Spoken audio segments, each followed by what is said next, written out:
G'day, welcome to Jewel and the Crown. I'm your host, Greg Tibbetts. I'm here with Peter Hodgkin, formerly of Mitchelton. How are you, Peter? I'm good, Dr. G. Yourself? I'm pretty good, pretty good. I hear the weather's going to have a cold snap this weekend. Yeah, it looks a bit gloomy out from this lovely view, actually, in the QSAC offices. All I can see is a white wall in our brilliant studio. Past your big head, I've got a beautiful view of Ipswich, maybe. Mm. It's getting colder. Beanie. The Tibbetts beanie coming out. Will be soon. I'll tell you won't need a beanie on the weekend.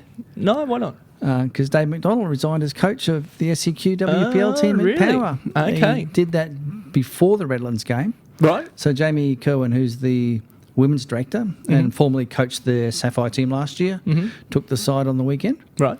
And at the moment they'll be looking for a new coach, I believe. Well, you're free. I know I'm free. Let's not go there. Okay. Not until a bit later. Okay, fair enough. So that's the way it is. South Peninsula. Jamie's decided they need it. Not so Jamie. And Dave's decided to step down and perhaps get a bit of impetus to change things out there.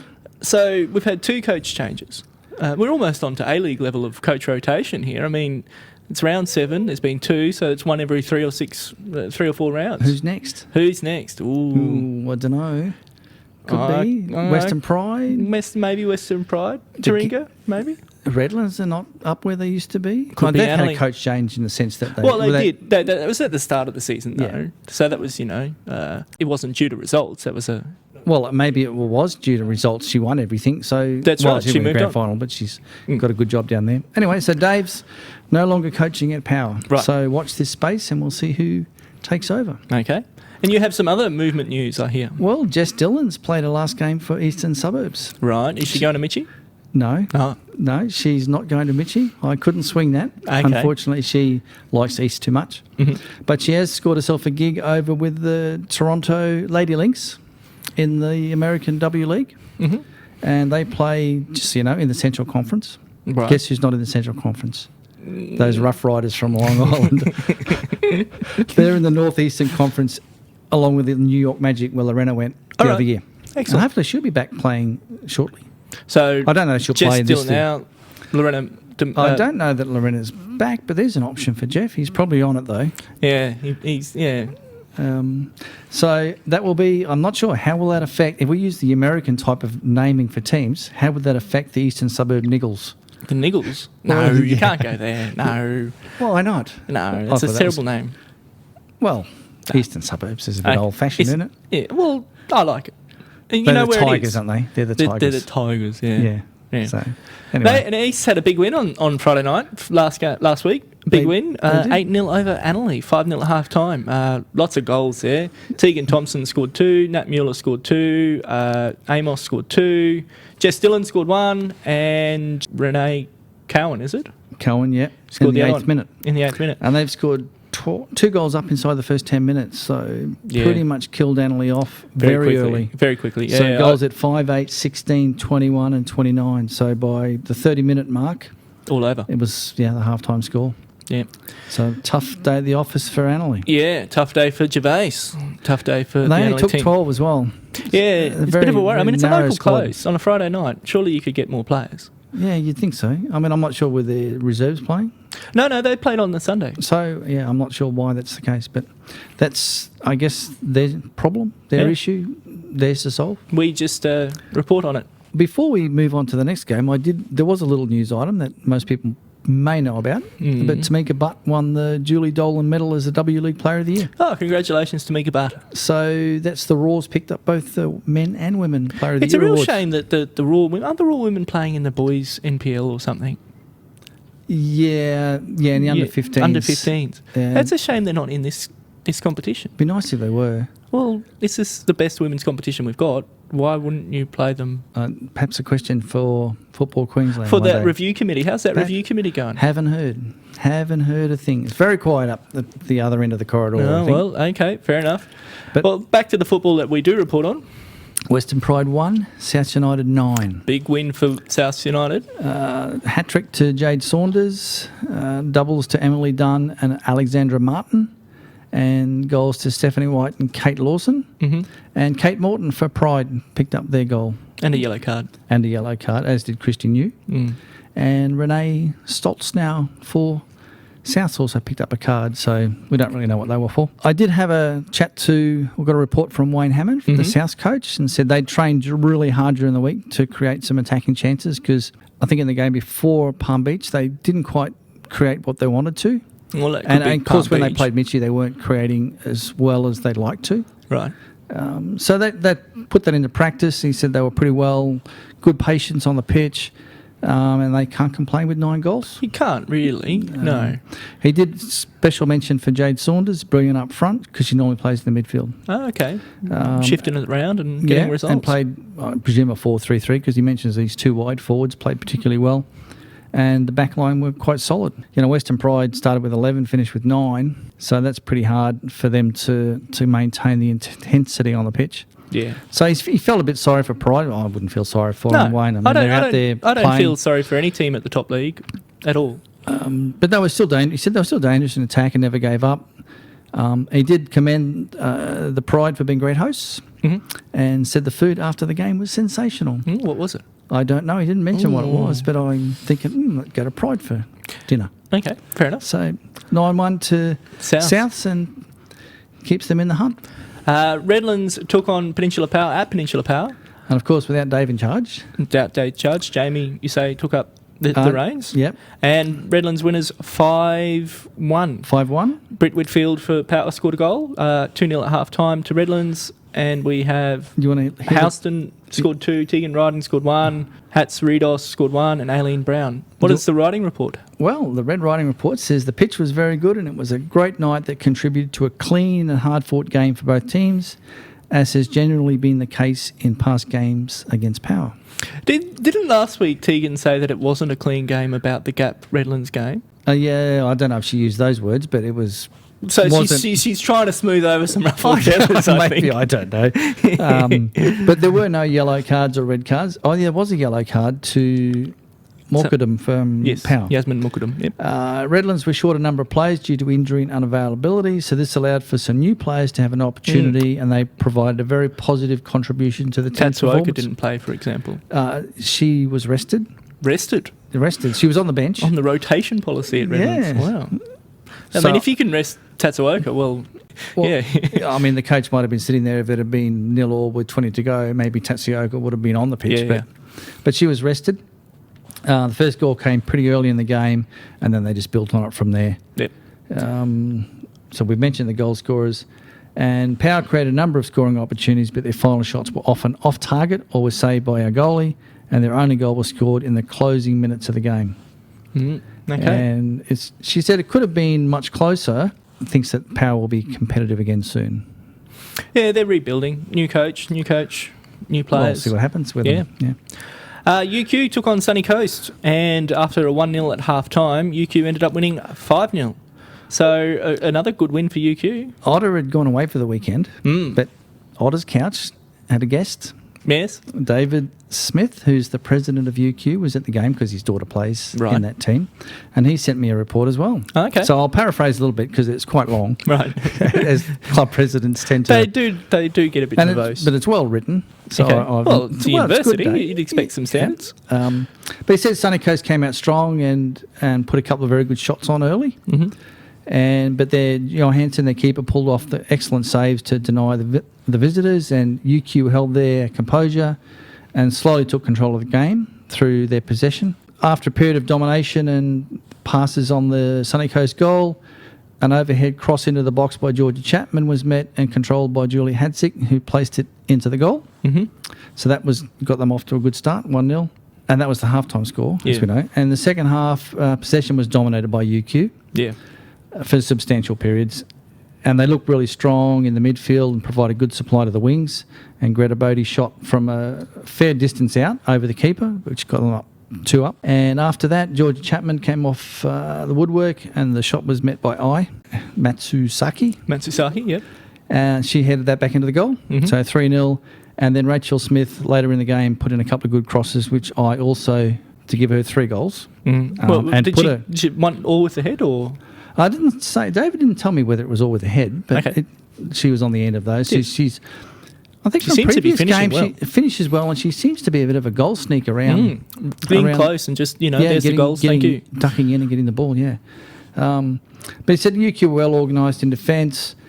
It was a highly entertaining game, no cautions, only a couple of free kicks awarded. So the skill of both teams were highlighted, and Sunny Coast have a young side who are well coached and play with considerable skill and will definitely challenge many teams this year. Okay. Oh, I agree with that. That's interesting. You said Sunny Coast may struggle with Brisbane refs' interpretations of rules. I believe that's what you said in your very nice said way. the different interpretations between the zones could cause them a problem. But this is saying it was a good, clean game in I didn't say that it was dirty or any such thing. You're trying to put words into the microphone that didn't exist. Yeah, okay. Because it could have been that Brisbane refs might let teams get away with a little bit more, and when they go up to Sunny Coast they don't. So the game changes a little bit. So now, mentioning that, David does say the refereeing on the day was excellent and enabled a free-flowing game. Oh, so that's always good. It's always good to hear about a good referee. So there you go. So look up who the ref was and try and get them to your game. But anyway, good result for UQ. Keeps them right up the top. Olympic took on South West Queensland Thunder. 2-1 to Olympic in the end, but 1-0 at half-time. Abby Lloyd scoring for Thunder. Yep. And then in the 88th minute, Olympic equalised. Then in the 94th minute, they scored the winner. So 2 goals, one to Perrin and one from Watson. Yeah, Jasmine Perrin, not Jacinta Perrin. She's from Redlands, sorry. Yeah. Jasmine Perrin and Bronte Watson. So two late goals. So Olympic apparently dominated. I didn't see the game, but the reports were that Olympic dominated possession late. But they were, I think, lucky to get the points in that game. They need a striker. Jasmine's the wide player on the left. She's a great player, great running with the ball, lovely skills, good speed, really tall, nice and strong. Hasn't scored too many goals. They need Matsusaki in the middle. Well, a striker. Makes a difference. Yeah. UQ were pretty disappointed. South West Queensland. South West Queensland. Who did I say? UQ. Well, UQ were probably not disappointed at all because they won. South West Queensland were disappointed with the result. They were disappointed with perhaps some controversy late in the game. The 94th minute, one could question it, and they did. Guys, it's the way it is. It's footy. Yeah. There's another game next week. It happens to everybody at some point. What I do like about this game is I saw a report from a paper from Toowoomba. Yes. So they're getting some local press in Toowoomba, and that's great. So congratulations for, even if it's I think they're getting great support for this side. Oh, good. And I tipped them to win, and I'm really cranky that Olympic got 2 late goals because I think South West Queensland are going to get some points off other teams. Well, Abby Lloyd's doing the business. The Gap took on Taringa 3-0 to the Gap, 2-0 at half-time. Victoria Stevenson, Leah Curtis got one, and Winter. Katie Winter. Moral victory to Taringa, perhaps? Yeah, 3-0 is certainly not the scoreline I was expecting. The result, yes, but... I watched the first half of this game, and then I had to leave, unfortunately. But having chat to Rob Askew from the Gap and Kelvin Wheeler from Taringa, Kelvin was, like mentioned last week, went into that game with a real solid defensive plan. And while realistically not expecting to win the game, but you can always hope for a nil or draw or pinch a result. But for him, 3-0 is a moral victory. He's kept them out. So. Now, I saw the Gap hit the woodwork twice in the first half, and I know they hit it once in the second half, and the ball could have bounced in instead of out. So it could have been slightly different on the scoreboard. But Taringa were well organised. They were disciplined in defence. They stopped the Gap getting in behind them as best they could. And 3-0, I think, is a moral victory. Now, the Gap are happy. They got the points. Move on next week. Yeah. But an entertaining game, even though it was down one end. Yes. Each half. Oh, fair enough. So, one question I have for you was the canteen open? Because I was at the Gap earlier in the day. I didn't see the canteen up on the hill open. And I didn't go into the clubhouse because I was wearing my FB Media polo down on the sidelines. Oh, okay. I was talking to the coaches, basically. Oh, well, I was out there earlier in the day and the canteen wasn't open. And I was a bit disappointed. I wanted some chips. Yeah, I don't need chips. Well, I had people who wanted chips. It was part of the condition of me going out to the football was do you know she that gets chips. The canteen is a requirement of playing senior football in Football Brisbane. The canteen must be open. Right. Now, there is a canteen of sorts up in the bar area at the Gap. Now, perhaps that was open and the conditions were fulfilled. But if you're not aware that you can go up there and get chips, because you can go up there and get chips. Okay. Well, next time maybe I'll look up there. There's a sign out the front that says, Greg, chips are upstairs. Chips are upstairs. Final game for the round. Palm Beach took on Mitchelton. 7-0 winners. Yeah, Lauren Brown with a hat-trick. Kiri Dale with 2. Amy Morland with 1 and Ellie Pobar with 1. Now, this is a disappointing result for Mitchelton given the relative performance of Souths against Palm Beach in the previous round where Souths lost 3-0 and it was tight in some areas. And while Palm Beach deserved to win, Souths had taken it up to them. And yet Mitchie had beaten Souths, and deservedly so in that game. Right. So for them to then go out and lose 7-0 was, I think, a disappointing result. They'd have to be disappointed with that result. I think so. Well, goal difference is going to matter for Mitchelton. Well, I think goal difference is now. That's it. It's gone. Yeah, it's gone. So it's not going to get back. Gary French did say that his girls were 4-0 up at half time, and that pretty much had killed the game off. Yes. But he did say they played some lovely football in the first half, and they probably should have scored more. But the Mitchie keeper was in good touch again. Okay. So well done to Emma Taylor. Second half, he says they didn't play well at all. And with about 20 minutes to go, he made several substitutions to freshen the team up. And then they scored 3 times in the last 15 minutes. Oh, well, there you go. So good coaching. Yeah, look, Gary is a good coach. Yeah, so he is. Brings us to the ladder. Well, before we do the ladder, okay, how would you like to see who's winning the Golden Boot? Well, it's Matsuzaki. It is, on 12 goals. That's a lot. And Tegan Riding's got 9. Brittany Whitfield from Powers on 7. And Lauren Brown from Palm Beach also on 7. Now, what's interesting about that is East are not in there. There's no one from East, so they're spreading the goals around. Oh, they are. They are. Well, you know what else is interesting? No. The Gap aren't in any of the top 4. Leah Curtis is the highest scoring Gap player, and she's a midfielder with 5 goals. But they've had played quite a few games less. Well, 2 games less. Yeah, but it just all I think is telling us that if you look at the scores from the Gap on the weekend, Leah Curtis, Stevenson and Winter all in the midfield. Okay. Lacking something up front, so, maybe. Well, or the style is that the midfielders are coming in later, busting the line late, and they're the ones scoring, where the strikers are perhaps taking the runs and pulling defence away. Okay. So slightly different. The current ladder. East on top again. Still. On 18 points. UQ also on 18 points. Enjoy it while you can, guys, because it won't last long. Still, it's good for them. Palm Beach on 16, Redlands on 13, the Gap on 12, Sunny Coast on 12, and Olympic on 9. That's your top 7. Now, interestingly, in your top 7, apart from Sunny Coast, who have conceded 16 goals, the rest of them has conceded less than 10. Palm Beach have had 6 games with clean sheets. They've only conceded the one game against Redlands, 3 goals. You know the old coaching adage, strikers win your games and defences win your league. Well, that could be the case here. Palm Beach undefeated and only conceded 3 goals. UQ have only conceded 4 goals. Tight defences, good defences. Now, admittedly, both those teams haven't necessarily played a lot of the other top teams, but still, this is, Well, you build consistency by keeping teams out, and your defence gets solid and it gets coordinated. You start believing in it. And, I'm sure East and Uni are approaching each week going, hey, we're still on top. This is great. We've got more to play for each week. We can actually win the league, whereas maybe last year, by this sort of stage, well, it was a two-horse race. Two-horse race.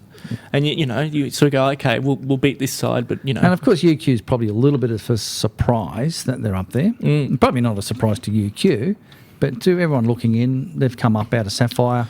Done well. They've recruited well. They're playing really well. Yeah. And they're right up there in the top 4 and looking like staying there. Yeah, definitely. Considering they've beaten Redlands. Yes. Bottom 7, Mitchie 9, Souths on 6, South West Queensland on 6, Power on 3, Taringa on 3, Annalee on 3, Western Pride on 0. Yeah, so it's interesting that the top, while Mitchie's still on the same points as Olympic, I don't think that's going to last long with the games on the weekend. No. So there's only 3 games this weekend. It's a catch-up weekend. 3 games are. The first game, Western Pride take on Olympic at North Ipswich Reserve Field number 1, which is not their normal field. They usually play at Briggs Road. Yeah. So maybe not the food if you're out there. True. May not be sensational at North Ipswich. Who knows? Who knows? Western Pride take on Olympic. I bet they've got chips. You should go. It's a bit of a drive. But anyway, that's at 4 o'clock on Saturday. So I think Olympic will win this game. Yes. And that will move them up to 6th spot in front of Fire. At 5:30, the Gap take on South West Queensland Thunder at Walton Bridge. The gap to win. Gap to win. I think it'd be a good, entertaining game, but the gap to win. And you know what? That'll move them over Redlands into fourth with a win. And the final game for the weekend at 7 p.m, Taringa take on Palm Beach. Yeah, this will be interesting. What tricks Kelvin got up his sleeve? Yeah. It doesn't matter. Well, you know, I don't think he's going to be park two buses is the thing these days, I've heard. You park two buses and you time waste on the second where missing. do you get two buses from? Taringa, who knows? Well, if you play 5 across the back and mark up their midfielders and you can keep them down and damage control, you never know. You never know. You can pinch a goal. Anybody can win. But Palm Beach for me. Palm Beach for me. And that will put Palm Beach on top of the ladder. It will put Palm Beach on top of the ladder. So when we read the ladder out next week, we'll probably say Palm Beach first. But that means, there's going to be some great rounds to finish up before the split. There's going to be some big games coming up. With the top 7 system this year, with the league being split and the emergence of UQ and East and Palm Beach into the top 4 or 5, there's going to be a lot of interest all the way to the end of that 13th round. Yes, definitely. Not just for the top 4, but for the 7th spot as well. Yeah. I think Fire are perhaps in danger of slipping out of there. That but goal only if difference, Mitchie, Southwest Queensland Thunder. So it might be someone like Thunder's eyeing off that 7th spot at the moment, saying if we can get some wins against teams in that region where they all play each other. Now, Fire's beaten Mitchie's beaten South, Mitchie's beaten Thunder. So whoever can win points against each other and get that 7th spot. Okay. Then they'll have a tough last round, but you still want to be 7th. I think you still want to be 7th rather than 8th. Oh, definitely. Yeah. I mean, just for recruiting purposes next year. No, that's right. Oh, it's just pride, just to finish in pride, going to finish bottom. Yeah. Very funny. Hey, guess what else? We've only got 3 games. We've done that. The BWPL. Top 4. East are on 21, Ipswich are on 18, Redlands on 15, and the Gap on 15. Right. So, Greg, is it a race in 4 for the champion of Champions Place, or is it really just a race in 2? That's my question to you. Because on the weekend, Ipswich will play Annerley and probably win, which will bring them up level with East on 21 points, 6 points in front of 3rd and 4th. All right. So do we really have... Now, 5th and 6th are way behind. Yes. They're gone. They're not going to get there. So we've got those 2 teams fighting for that champion place, East and Ipswich, with outside chances for Redlands and the Gap. If they can close 6 points on these 2, tough. I think it's a 2-horse race now. Yes, I think so too. And it's hard to tell because of all the gaps in the league, the buys and stuff anyway.